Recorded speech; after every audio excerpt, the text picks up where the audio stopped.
Bonjour à tous, bienvenue dans les studios du Figaro TV. Dans un instant, un mot de la colère des agriculteurs. On est en direct avec Véronique Le Floch de la coordination rurale. Semaine encore cruciale pour l'adoption du budget. Ces débats ont-ils affaibli les institutions? On demandera son point de vue au constitutionnaliste Benjamin Morel. Mais auparavant, on se posera les questions sur les leçons qu'on peut retenir de l'attaque de Sydney. Questions et points de vue que l'on demandera à Thibaut de Montbrial. Et puis, alerte sur les panneaux solaires, pas ceux que vous mettez sur vos toits, mais ceux qui poussent, si on peut dire, dans nos champs. Outre le problème écologique, il y a la menace d'une ingérence chinoise et une menace totale sur la filière, à la fois européenne et française. Révélation et accusation d'une étude de l'Institut Thomas More. Son auteur sera avec nous. Elle nous donnera aussi son point de vue.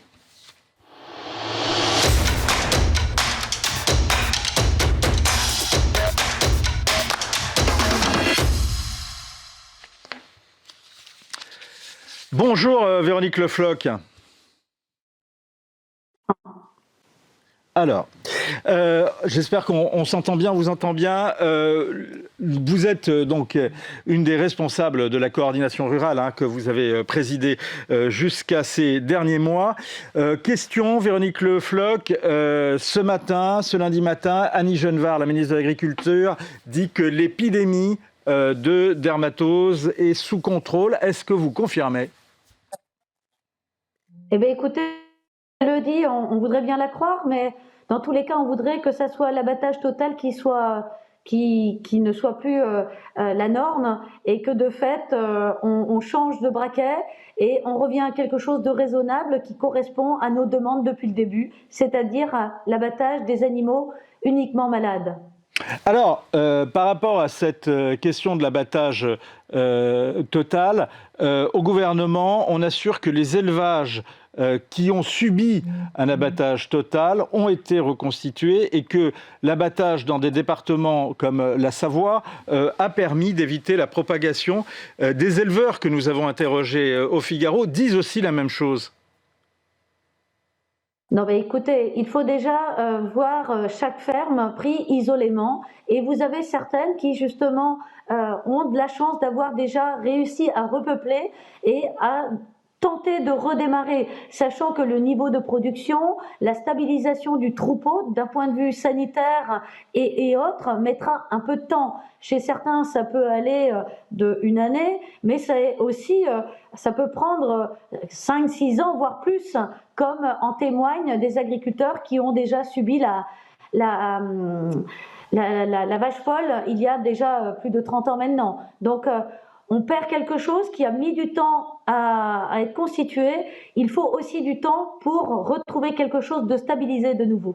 Véronique Le Floch, aujourd'hui, un des autres arguments qui plaident en faveur de cet abattage total, c'est dire s'il n'y a pas l'abattage total, si on laisse finalement certaines bêtes périr du fait de la dermatose nodulaire, il y a du manque à gagner pour les éleveurs, il y a du manque à gagner pour les filières, et en particulier la filière laitière, parce qu'aujourd'hui, dès lors qu'il y a un cas de dermatose nodulaire avéré, eh bien, on arrête, comme ce qui s'est passé d'ailleurs en Savoie, la commercialisation d'un certain nombre de produits. Et donc, il y a un énorme manque à gagner. Et alors qu'un abattage total est, lui, indemnisé et permet la reconstitution du cheptel. Alors, que dire sur justement le coût économique de cette crise? Déjà, je pense ne pas me tromper en tant qu'ancienne banquière en l'évaluant entre 60 millions d'euros et peut-être jusqu'à 100 millions d'euros avec la poursuite des abattages qui sont encore en cours. Déjà, ça c'est un coût qu'il faut mettre en avant. L'autre solution qui aurait consisté à appliquer ce qui s'est produit en 92 lorsque la dermatose était présente sur l'île de la Réunion, où vous n'avez eu que 22 vaches mortes en moins d'une année, eh bien là, le coût était minime, parce qu'on n'a pas abattu des animaux sains. Et là aussi, c'est un calcul que j'ai pu faire, c'est plus de 10 millions de steaks hachés qui ont été détruits, jetés. Donc, croire que c'est la meilleure solution, eh bien, d'un point de vue économique, nous n'en sommes pas là. Et c'est pas la solution qui a été retenue pour la fièvre catarrhale, par exemple, où nous avons pu trouver 14 millions de doses, et assez rapidement.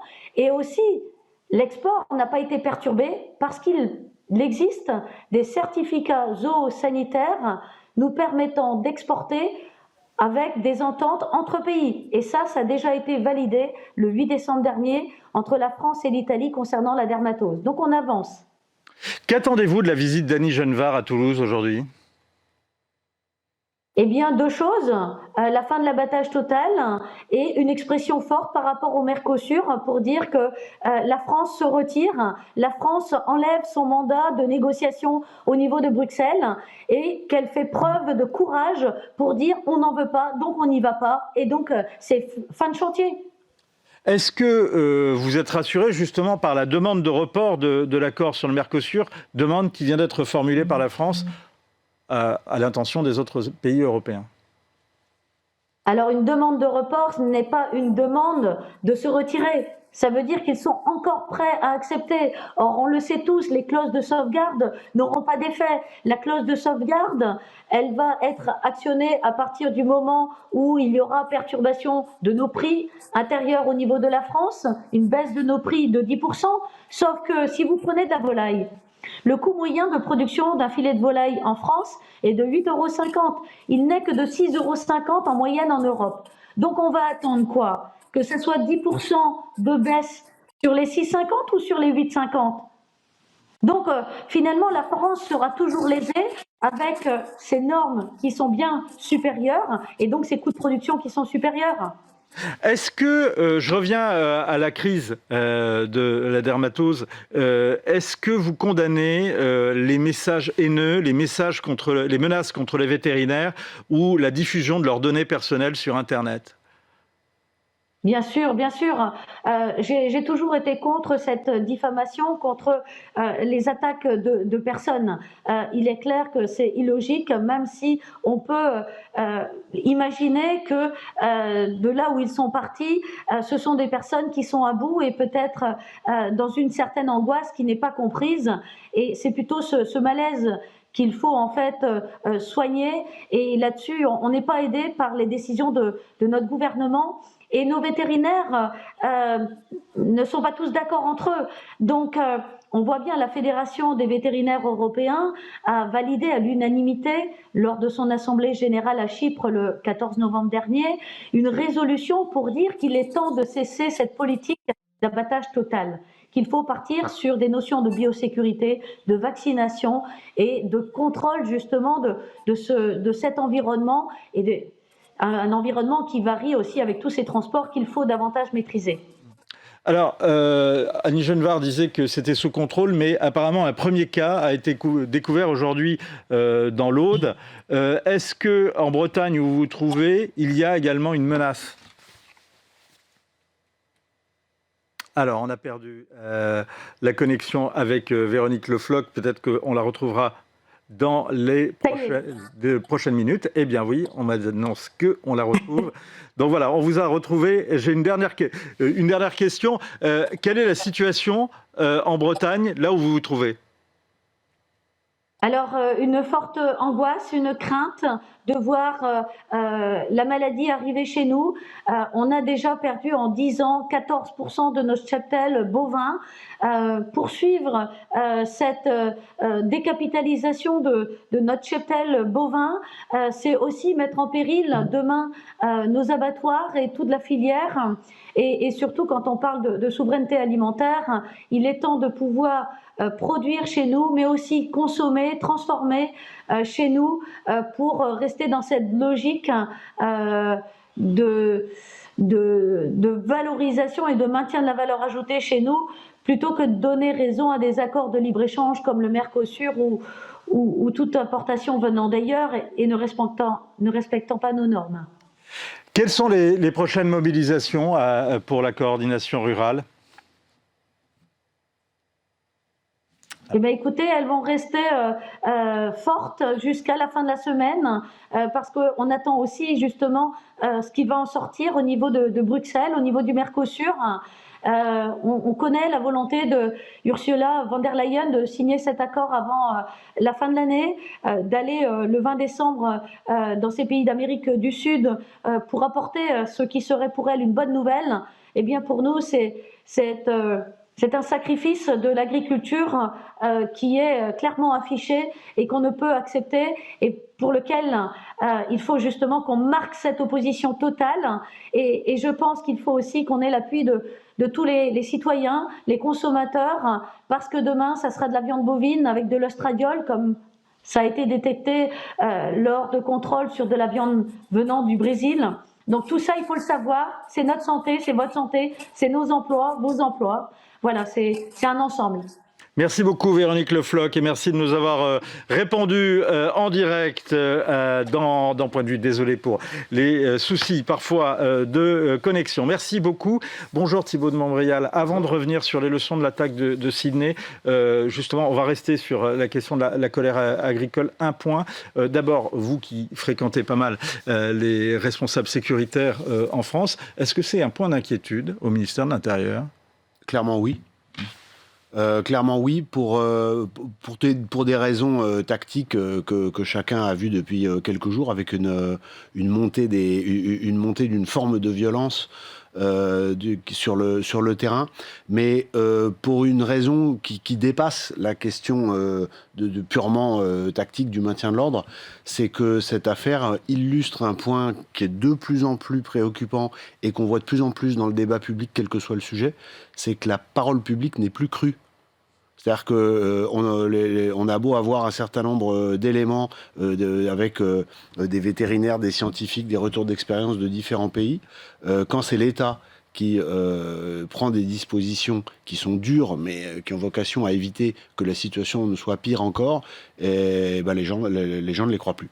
Et ça, c'est une source de réflexion qui dépasse très largement la crise agricole, qui, je pense, va être au cœur de la campagne de la prochaine élection présidentielle, mais qui montre la crise du politique en France, quel que soit le sujet. Il y a une autre question qui revient notamment dans les réseaux sociaux, sur les réseaux sociaux concernant justement ces mobilisations. On voit quand même que la répression de ces mobilisations est assez ferme, que l'État a choisi la fermeté. Est-ce que, en tous les cas, c'est une question qui se pose sur les réseaux sociaux, est-ce qu'il n'y a pas un petit peu un deux poids deux mesures, une fermeté entre guillemets excessive par rapport à cette colère agricole versus un laxisme vis-à-vis des points de deal, vis-à-vis aujourd'hui des rodéos urbains et vis-à-vis d'un certain nombre d'autres phénomènes d'insécurité. En fait, on compare des choses qui sont absolument pas comparables. Moi, à titre personnel, je considère qu'il y a une forme de maladresse non pas dans le fait de déployer des moyens pour notamment en Ariège, parce qu'il fallait en déployer, mais c'est peut-être pas la peine de sortir immédiatement les derniers blindés Centaure qui sont extrêmement impressionnants et qui sont agressifs. C'est leur vocation. Hein. C'est bien d'avoir ces matériels. Était-ce nécessaire que dès le premier jour, ils soient déployés ? C'est une vraie question. Mais au-delà, l'enjeu stratégique pour l'agriculture française, il est réel. Si, parce qu'on faiblit et on cède à une forme de populisme, on ne prend pas les mesures sanitaires qui s'imposent, et si on se retrouve avec une catastrophe endémique, à ce moment-là, les grands perdants seront les agriculteurs. Toute la difficulté, encore une fois, c'est qu'il y a eu, de ce que je comprends, encore une fois, je ne suis pas un spécialiste, mais de ce que je comprends, il y a eu en amont, pour le coup, un manque d'information et sans doute de communication et de dialogue du gouvernement. Ça c'est quelque chose qui est beaucoup reproché, y compris parmi les plus modérés chez les représentants syndicaux agricoles. Mais encore une fois que sur le terrain la situation dégénère, c'est difficile de ne pas imposer des mesures qui, encore une fois, sont sans doute celles que tous les gens qui travaillent scientifiquement sur la question prônent dans l'intérêt même des exploitations agricoles. Donc encore une fois, difficulté de communication mais difficulté de communication bien en amont de la crise. Merci pour ces premières précisions. On va revenir sur les attaques de Sydney. Que vous inspire-t-elle, Thibault de Montbrial, en particulier le profil des assaillants? Alors, cette attaque islamiste, antisémite, me touche. Elle m'inspire d'abord beaucoup de tristesse. Mais aussi, elle renforce, s'il y avait besoin, ma détermination dans tous ces combats contre l'islamisme, contre l'antisémitisme, contre cette logique de haine qui ne cesse de se développer depuis 20 ans contre l'Occident. Le profil des assaillants, il y a beaucoup de choses à dire. C'est très intéressant parce que petit à petit, des choses émergent dont certaines demandent encore à être vérifiées. Mais l'un des deux, par exemple, était connu pour fréquenter un centre islamiste notoire en Australie.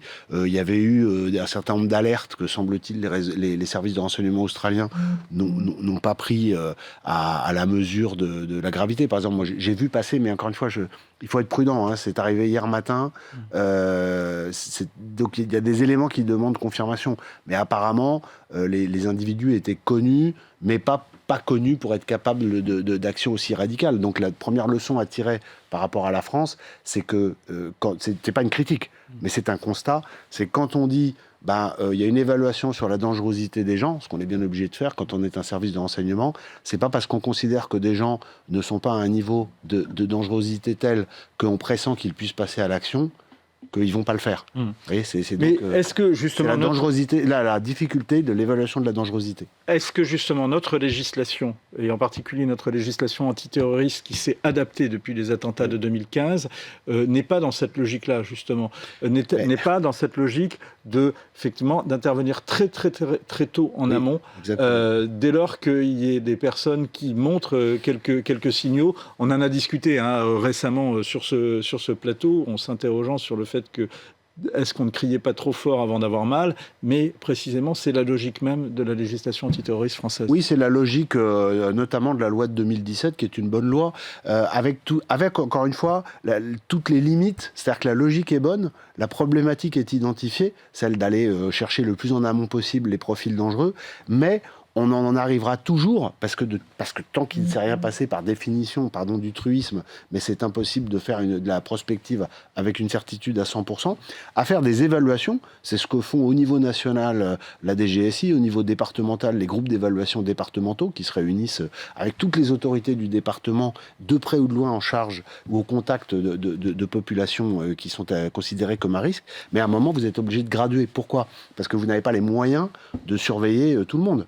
Donc, comme je le dis régulièrement, il y a une population de gens objectivement dangereux en France qui est de plusieurs dizaines de milliers, et les moyens de l'État, il faut le dire, ils ont été considérablement renforcés depuis 2015, moyens humains et matériels, et ça, il faut le saluer. Quand ça marche, il faut le dire. Mais malgré leur renforcement, ils restent à un niveau qui ne permet pas de contrôler tous les gens potentiellement dangereux. Le héros, la personne, en tout cas héroïque, qui les a désarmés, a-t-elle fait ce qu'il fallait faire ou a-t-elle été inconsciente ? Non, dans ce cas-là, il y a un théorème que beaucoup de gens ont du mal à comprendre, c'est que seule la violence arrête la violence. Il y a une violence légitime, une force légitime, qui peut être celle d'un citoyen, comme ça a été le cas, qui doit être celle de la police quand elle arrive, mais une action de violence par le feu ne s'arrêtera pas toute seule. Donc, c'est quelque chose qu'il faut bien rentrer dans la tête des gens, encore 10 ans après les attaques terribles qu'on a subies en 2015 et après 2015, c'est qu'il faut se préparer à des actions de cette nature et que seul le feu arrête le feu. À partir du moment où la police n'est pas encore là... Non, mais je finis, je réponds à votre question. Tant que la police n'est pas encore là, soit c'est un citoyen ou des citoyens qui y vont eux-mêmes, et c'est ce qu'on apprend d'ailleurs dans la manière de lutter contre les tueries de masse aux États-Unis. On dit aux gens fuyez si vous pouvez, cachez-vous si vous ne pouvez pas fuir, mais on leur dit combattez si vous ne pouvez ni fuir ni vous cacher pour sauver votre vie. C'est ce qu'a fait cet homme extraordinairement courageux, sans formation, parce qu'on voit sur les images qu'il fait des choses instinctives mais qui sont pas très techniques, avec ensuite un flottement, puisqu'on sait qu'après le terroriste repart et va reprendre une arme et reprendre la tuerie. Le héros lui-même va être blessé ensuite. Mais c'est admirable de courage, et il a sans doute en retardant l'action de ce terroriste, il a sans doute sauvé des vies. Oui, ça, c'est la question, c'est si le bilan aurait pu être plus lourd. Oui, bien sûr. Hein, aujourd'hui, on parle à peu près aux alentours de 16 morts et de 40 blessés, dont un Français, un ingénieur informatique originaire du Bourget. Que vous inspire leur mode opératoire? Je vous pose la question un peu plus précisément. Est-ce que ça ne vous a pas fait penser à l'attaque qu'on a connue en Tunisie en juin 2015 à Sousse? Ah bah évidemment. Et c'était un carnage. Oui, c'était un carnage. Et dans mon premier livre, qui est Le sursaut ou le chaos, que j'ai écrit en février 2015 et qui est sorti début juin 2015, parmi les modes opératoires islamistes qui sont pas des nouveautés, hein, j'indiquais qu'il y avait un risque de fusillade sur des plages. Alors là, techniquement, c'est pas vraiment sur une plage, c'est sur l'événement de Hanouka, de la communauté juive, qui était à côté de la plage. Mais ce qu'il faut avoir à l'esprit, c'est que les tueries de masse, les tueries de masse islamistes en particulier, elles sont sur des cibles qui sont soit religieuses, en l'occurrence évidemment tragiquement la communauté juive, soit des cibles où la population occidentale se livre à des activités qui sont des activités réprouvées par l'islam radical. Et évidemment, l'exposition aux yeux des islamistes de gens de tous âges et des deux sexes en maillot de bain est évidemment une des cibles à proscrire. Et puis ça a fait régner une terreur que chacun comprend. Je reviens sur ce que vous disiez à l'instant sur le fait que un des deux assaillants avait montré des signes et des fréquentations de centres islamistes. Le Premier ministre australien a été mis en cause par un des rescapés. Est-ce qu'il l'est vraiment? Est-ce qu'il est vraiment quoi? En cause. Oui, bah écoutez, moi je suis un certain nombre de pays qui sont confrontés à l'islamisme, et le gouvernement australien a eu des propos très ambivalents, beaucoup de retenue. Juste dans une logique d'accommodement raisonnable? Dans une logique d'accommodement raisonnable, ils sont pas les seuls, mais comme tous ceux qui font des accommodements raisonnables, ils se rendent compte que l'accommodement raisonnable ne profite qu'à l'ennemi islamiste, parce qu'à un moment il faut nommer les choses, hein. Ce sont des ennemis, ce sont des gens qui veulent nous réduire, qui sont dans une logique de conquête, et plus vous êtes dans une forme d'accommodement, plus en réalité vous apparaissez comme faible. Toute la difficulté de la politique face à l'islamisme, c'est qu'il faut tendre la main à tous les musulmans qui ne sont pas radicaux, et heureusement il y en a beaucoup, mais tout en étant absolument inflexible avec ceux qui le sont, et bien avant les passages à l'acte de violence, les centres islamistes, les centres de propagande, tous ces endroits où on recrute et où on propage une idéologie qui est une idéologie mortifère pour l'Occident. Il faut les contrer et lutter contre sans état d'âme. Laurent Nunez propose en France de sécuriser les lieux de culte juifs en amont. Est-ce que cela suffit ? Alors, bien sûr qu'il faut les sécuriser, il a raison. C'est pas nouveau, et les forces de sécurité intérieure le savent, et tous les ministres de l'Intérieur depuis 2015 donnent les mêmes consignes. Ce que je voudrais dire ici, c'est vraiment important, c'est qu'il faut, on a des raisons de penser que l'Iran est derrière l'attaque de Sydney. Les gardiens de la Révolution, la force Al-Quds, c'est le bras armé de Téhéran. En France, la force Al-Quds a droit de cité au sein de l'ambassade. Et les gardiens de la Révolution ont toujours travaillé de la même façon. Ils ont utilisé les liens qu'ils peuvent avoir, notamment en formant des commandos d'Al-Qaïda à Téhéran, c'est-à-dire des chiites forment des sunnites. C'est ce que j'allais vous demander. En quoi l'Iran, justement, puissance chiite, peut avoir des liens? Parce que les gardiens de la Révolution, l'Iran, quand il s'agit de semer le chaos, il n'y a pas de chiites ou de sunnites. Parfois, il y a des affrontements entre eux. Mais ce que je vous explique, c'est qu'il y a des camps d'entraînement de terroristes sunnites par les forces chiites près de Téhéran.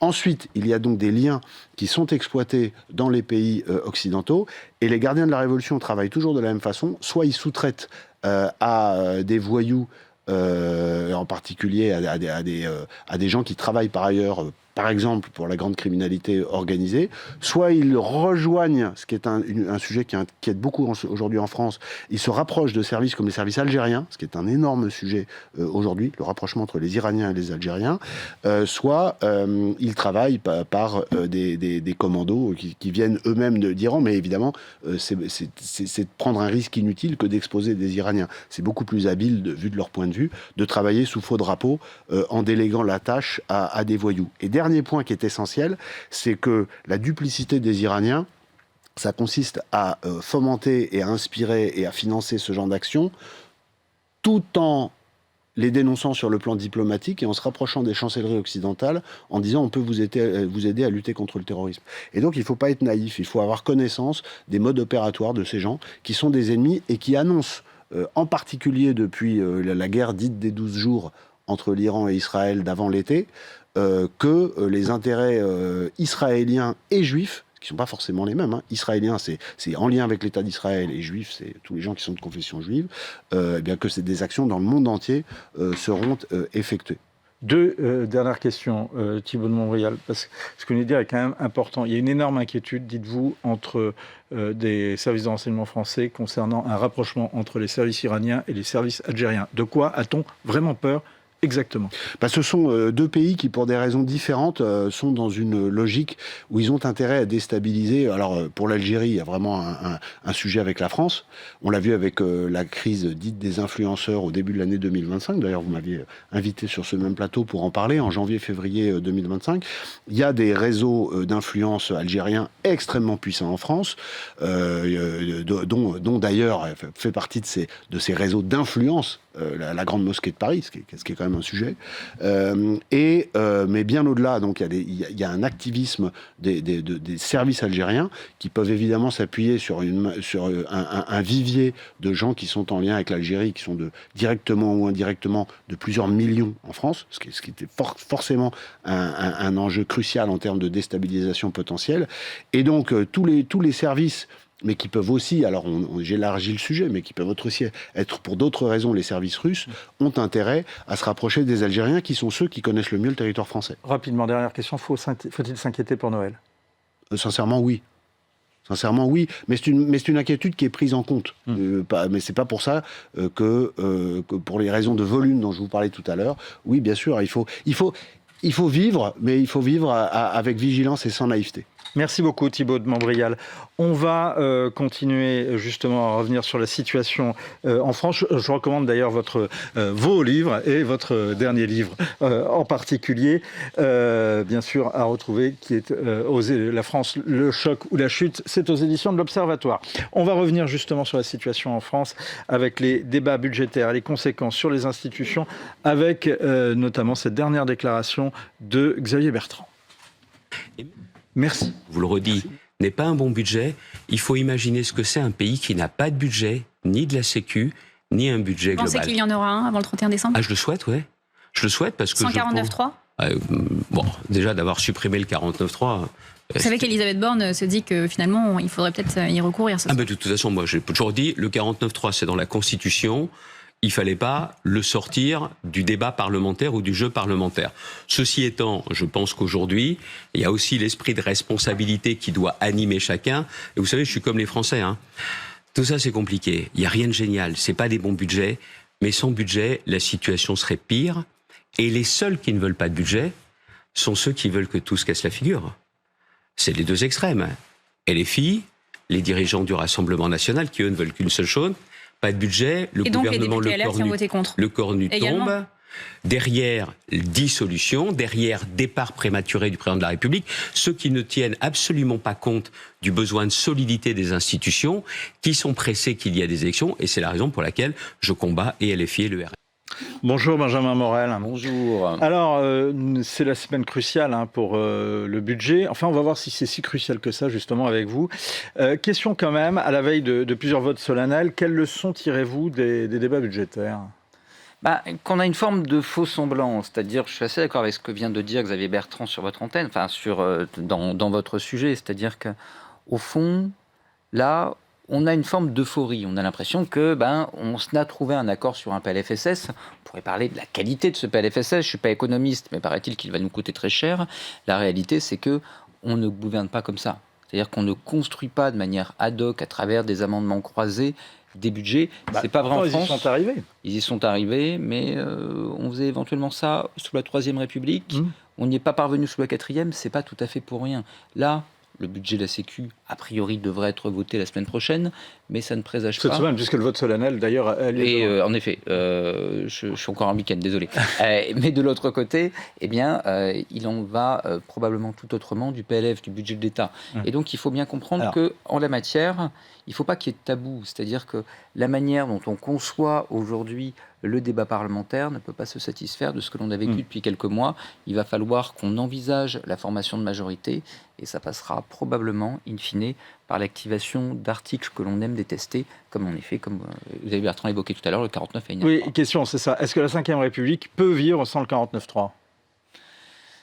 Vous savez, le 49 alinéa 3, ce n'est pas une invention de De Gaulle et de Debré. C'est une idée de Pierre Plimelin et Guy Mollet, qui sont deux anciens présidents du Conseil de la 4e République, et qui se posent la question au moment où on met à plat la constitution de la 4e République et où on élabore la 5e, de quoi aurions-nous eu besoin pour que la 4e tienne? Et en réalité, l'idée du 49 alinéa 3, elle courait déjà dans les couloirs de la 4e. Et la 5e République, c'est pas une invention tout frais et moulu du cerveau du général de Gaulle, c'est d'abord et avant tout les leçons tirées de cette 4e République pour rendre la situation gouvernable. Cet article, il a été inventé, pensé pour les moments où il n'y aurait pas de majorité. Et le vrai risque en la matière, donc on a réussi à faire passer un PLFSS, bravo, c'est très bien, mais le risque, c'est qu'en mettant des tabous sur ce type de dispositions, on crée l'instabilité qu'on a tenté de conjurer justement en les introduisant au moment du début de la Ve République. Le risque, c'est qu'in fine, on crée des tabous, que ces tabous, on se les traîne cette année et les années suivantes. Mais quel tabou? C'est-à-dire l'utilisation du 49.3 ? Notamment l'utilisation du 49 alinéa 3, jusqu'au moment où on comprenne que c'est réellement ingouvernable, mais par tabou faisant, qu'on n'ait en effet plus la capacité de gouverner. Si finalement le budget, le projet de loi de la sécurité sociale n'était pas voté, serait-ce un problème pour les institutions ? Alors, il y a deux sujets. Le PLFSS, au final, c'est pas si grave. Alors, le paradoxe, c'est que c'est celui qu'on arrive à faire voter, mais il faut voir que le PLFSS, c'est pas si vieux, ça date de 1996. C'est bien d'en avoir un, parce que ça vous permet de piloter vos dépenses sociales et donc d'éviter les gros déficits. Mais d'un point de vue stricto sensu budgétaire, on a des voies, on en a au moins 3, depuis 2022, on a introduit, parce qu'en fait, le vrai problème, c'est qu'on a besoin, malgré tout, d'un PLFSS pour autoriser les caisses à emprunter sur les marchés. On a des voies alternatives, par voie de décret, en Conseil d'État, en Conseil des ministres. On a introduit ça en 2022. Ensuite, vous pouvez faire une loi spéciale. L'année dernière, la loi spéciale autorisait dans son article 4 ces caisses à emprunter sur les marchés. Donc, c'est pas vrai de dire qu'il ne peut pas y avoir de loi spéciale en matière de PLFSS. L'année dernière, on a introduit un article pour ça dans la loi spéciale. Donc, il y a des voies. Si on n'a pas de PLFSS, entre guillemets, c'est pas si grave. En revanche, pour le PLF, là, c'est plus compliqué. C'est-à-dire que aujourd'hui, on a une petite musique qui vise à dire non, mais si on n'a pas de PLF, c'est pas grave, on va passer par des lois spéciales et ça durera 1 an. Les lois spéciales, c'est pas, comme on le dit souvent, simplement la reconduction du budget par 12e de l'année précédente. Les lois spéciales, c'est uniquement les services votés. Dans les services votés, vous n'avez en fait que les dépenses courantes de l'État. Exemple. On reconduit les dépenses courantes de l'État. Les dépenses courantes, c'est-à-dire que vous pouvez payer vos militaires.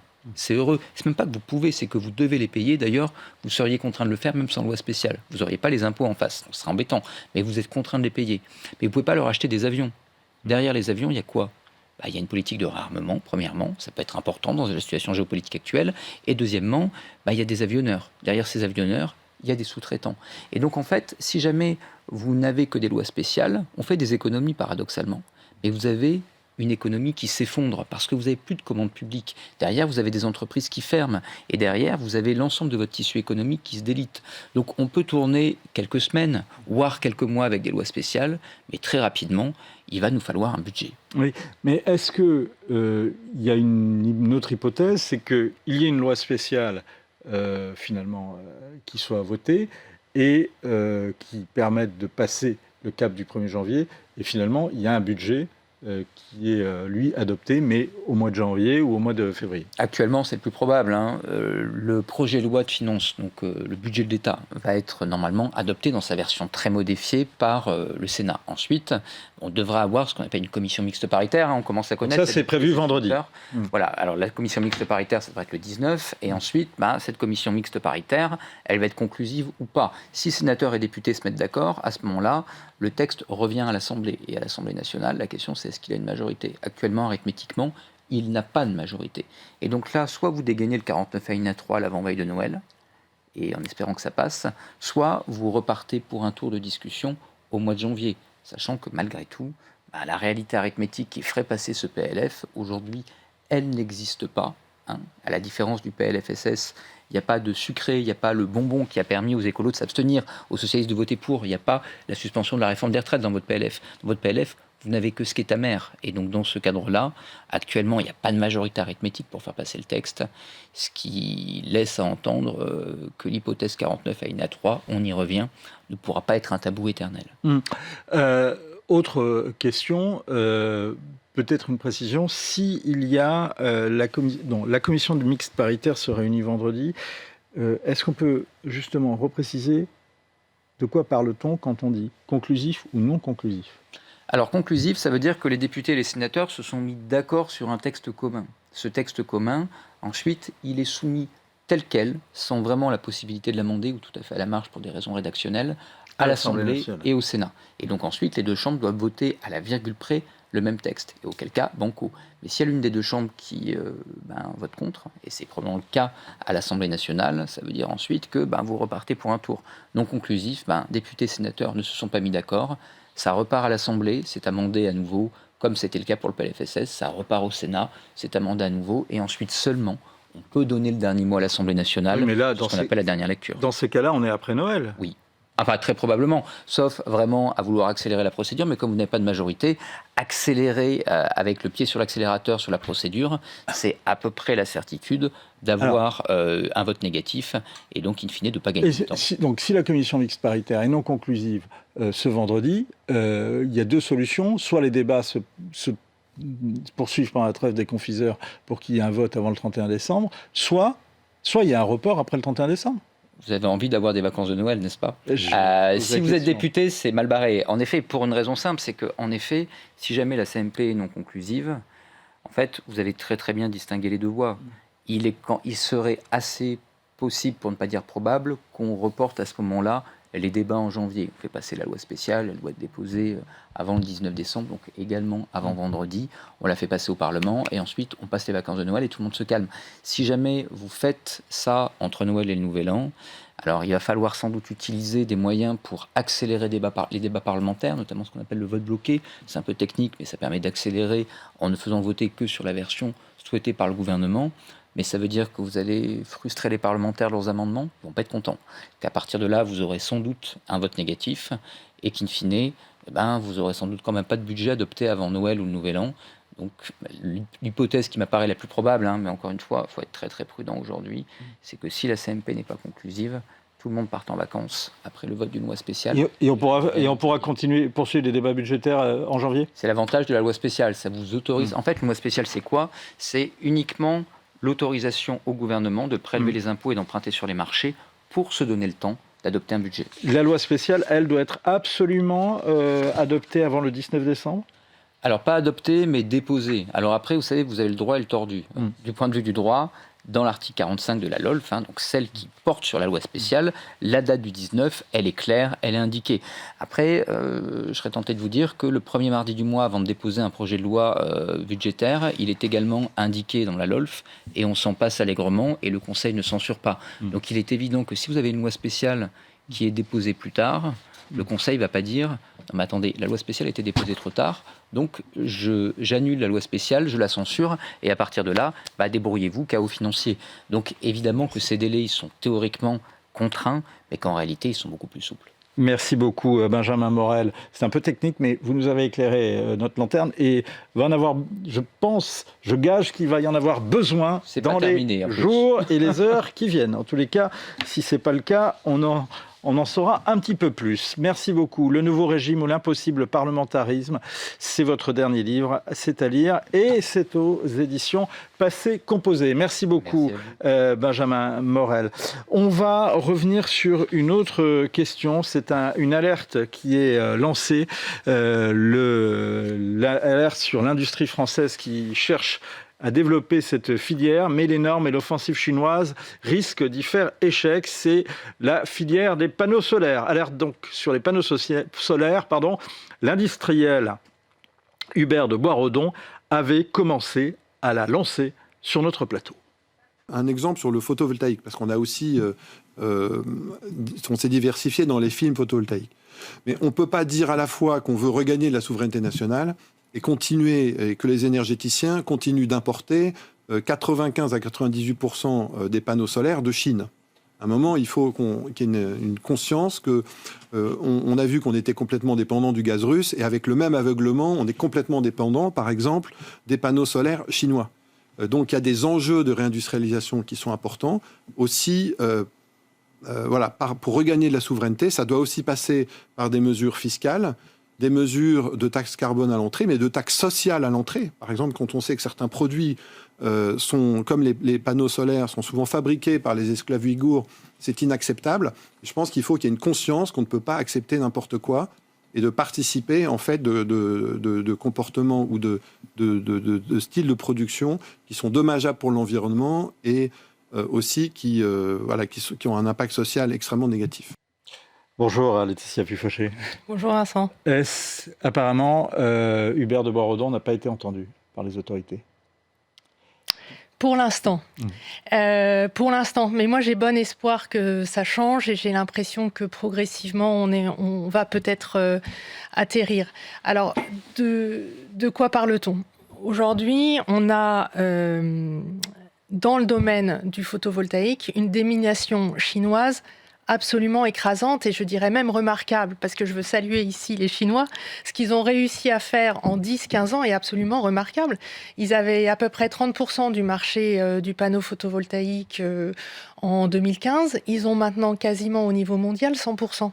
C'est extraordinaire. Alors, il faut dire quand même qu'ils ont été aidés par des produits dopants. C'est ce que vous révèle votre étude. C'est qu'ils ont eu pas mal, ils ont subventionné pas mal leur industrie. Et en face, ils ont eu des bons élèves qui ont respecté les règles de l'OMC et en particulier qui n'ont pas subventionné ou qui n'ont pas établi des barrières douanières. En particulier les Européens et en particulier les Français. Alors, ils ont mis en place une stratégie très claire, industrielle, très ambitieuse. Ils se sont dit, on se développe dans les clean tech de manière générale et notamment également dans les panneaux solaires. Et ils ont fait tout pour y arriver, c'est-à-dire barrières douanières à l'entrée, donc les panneaux solaires étrangers ne pouvaient plus rentrer en Chine, certaines limitations aussi d'export de matières premières qu'ils pouvaient avoir pour assécher les autres industries, dumping massif. Et donc, effet d'échelle et commande publique. Donc, ils ont mis l'intégralité de la recette sur la table pour y arriver.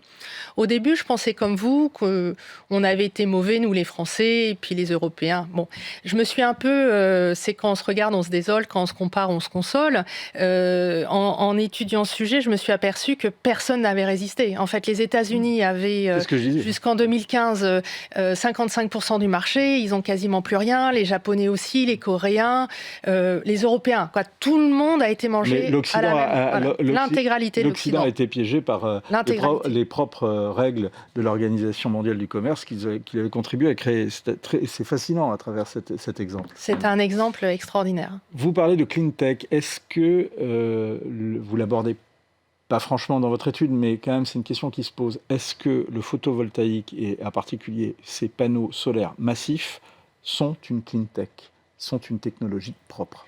Alors, oui, mais il faut regarder le point de départ. C'est comme tout en écologie, il y a des vérités qu'il faut localiser. Quand vous êtes sur des pays qui tournent aujourd'hui au charbon, par exemple la Chine, le premier pays qui tourne au charbon, si vous mettez du panneau solaire pour produire de l'électricité plutôt que de la produire au charbon, vous allez avoir un mix électrique beaucoup moins carboné. Donc c'est totalement le cas en Chine, c'est totalement le cas en Pologne, c'est le cas dans quasiment l'intégralité des pays dans le monde. Dans l'intégralité quasiment des pays dans le monde, si vous mettez du panneau solaire pour produire de l'électricité, vous faites des belles choses pour l'environnement. Mais la France ainsi que 2 autres pays, c'est une exception. Donc c'est là potentiellement ce qui est compliqué à comprendre pour nos décideurs, parce que nous avons la chance de bénéficier d'une électricité qui est déjà quasiment décarbonée. Quasiment totalement décarbonée. Avant justement d'y revenir, d'abord, est-ce qu'un panneau solaire chinois est forcément mauvais ? Alors, tout dépend de là où on l'installe. Si vous l'installez dans tous les pays au monde qui ne sont pas la France et les 2 autres qui sont sur le podium de la décarbonation, il va contribuer à baisser normalement les émissions de carbone de cette planète. Donc c'est une bonne chose. Après, il se trouve que d'un point de vue éthique, il n'empêche que, et ça a été cité dans votre reportage, malheureusement 40% du silicium provient de la région du Xinjiang, dans laquelle il y a 1 million de personnes, selon le dernier rapport de l'ONU, qui sont internés et qui participent d'une certaine manière à les Ouïghours et d'autres minorités musulmanes qui participent à la fabrication de ces panneaux. Donc, d'un point de vue éthique, ça me pose problème. Mais d'un point de vue climatique, à part 2-3 pays dont fait partie la France, le photovoltaïque permet de baisser les émissions de carbone, ça c'est une certitude. Mais nous faisons partie de l'exception et nous devons appliquer pour notre pays ce qui est bon pour notre pays. Quelle est l'étendue d'ailleurs du secteur photovoltaïque en France ? Ce que vous appelez l'étendue. C'est-à-dire quelle est la proportion de photovoltaïque et est-ce que c'est un secteur qui est en croissance ? Alors, c'est un secteur extraordinairement dynamique. Il s'est construit 5 gigawatts de solaire cette année, 5 gigawatts l'année dernière. Je vais faire ça, une comparaison. Sur les terres agricoles, c'est sûr que ça semble être une manne. Hein. C'est à peu près l'équivalent de 5 réacteurs nucléaires l'année dernière, 5 réacteurs nucléaires cette année. Les comparaisons n'est pas raison, mais pour vous donner, c'est absolument massif. C'est ce qui se développe le plus. On est passé de 0 quasiment en 2008. 2008, c'est il n'y a pas si longtemps, à quasiment 30 gigawatts. Donc on est passé de 0 solaire à l'équivalent, je sais que la comparaison n'est pas parfaite, mais à l'équivalent de 30 réacteurs nucléaires équivalent en solaire. Donc c'est un bond considérable, oui, et qui va en s'accélérant. C'est pour ça que je pense qu'il est urgent de dire stop. Qu'est-ce que vous mettez en cause finalement ? C'est les panneaux solaires dans les champs ou celui que je veux installer sur mon toit ? En fait, je réfléchis pas comme ça. Je me demande, est-ce qu'on a un problème ? En fait, en France, on n'a pas de problème. Ailleurs dans le monde... Quand je regarde ma facture électrique, parfois je commence à me demander si j'ai pas un problème. Oui. Alors, donc, est-ce qu'on a un problème en France de manque d'électricité ? Non. Depuis 1985, et je pense jusqu'en 2035, 2040, voire 2045, on n'a pas de problème de production d'électricité. Tant mieux, soyons-en fiers. Après, le prix auquel nous payons l'électricité. Ce prix auquel nous payons l'électricité, il est fait de 3 composantes. Le prix de production de notre électricité. Si on produit de l'électricité aujourd'hui avec des actifs déjà amortis tels que des centrales nucléaires, notre parc hydraulique et ce que nous avons déjà installé de photovoltaïque et d'éolien, notre prix de l'électricité, il est très compétitif.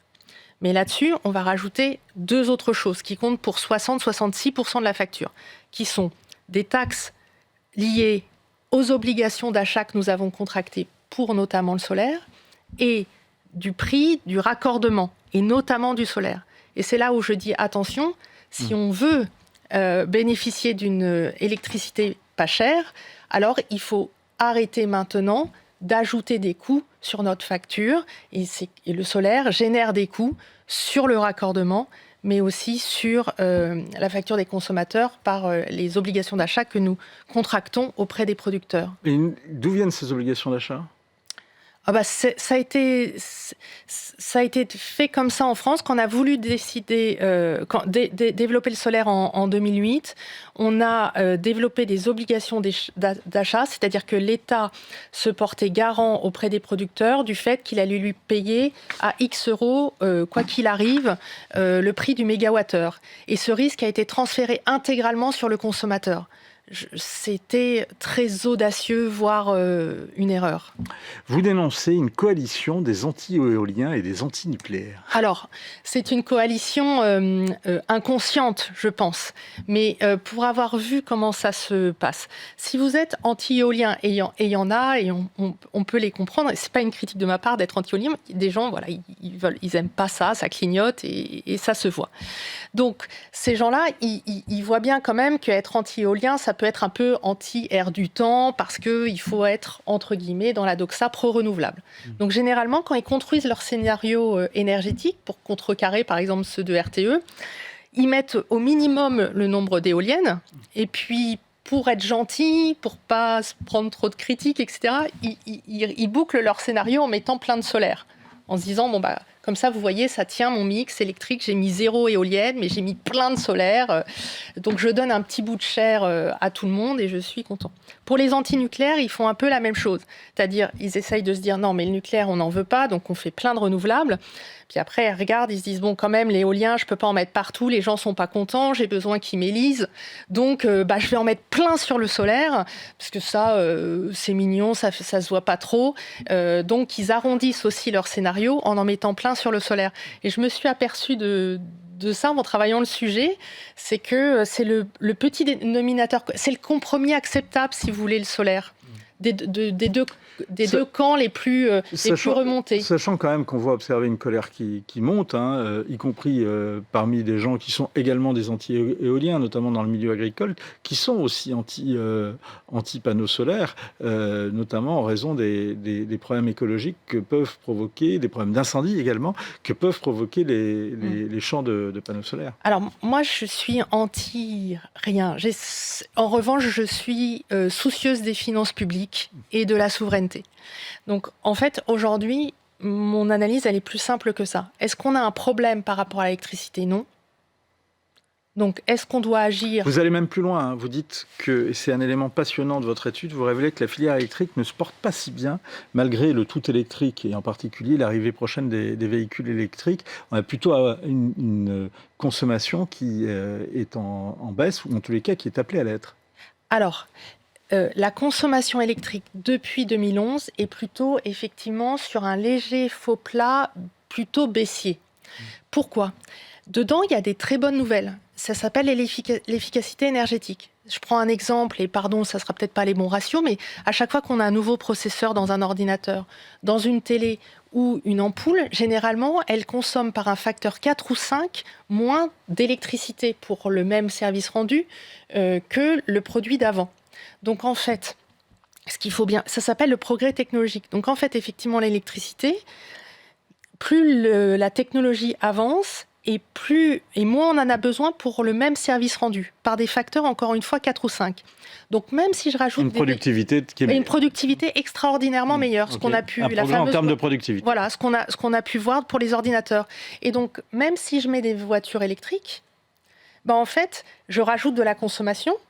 Mais cette division des facteurs par efficacité est plus grande. Donc il y a ce facteur-là. C'est quelque chose dont il faut se réjouir. Et un autre facteur, vous expliquez, qui est beaucoup moins réjouissant, entre guillemets, en tous les cas de votre point de vue, qui est la désindustrialisation. C'est clair qu'on perd aussi de notre industrie, que l'industrie s'était prévue comme un des gros relais d'électrification possible et donc pour soutenir cette consommation à la hausse et que malheureusement, je l'espère de mes voeux, mais aujourd'hui on ne la voit pas vraiment.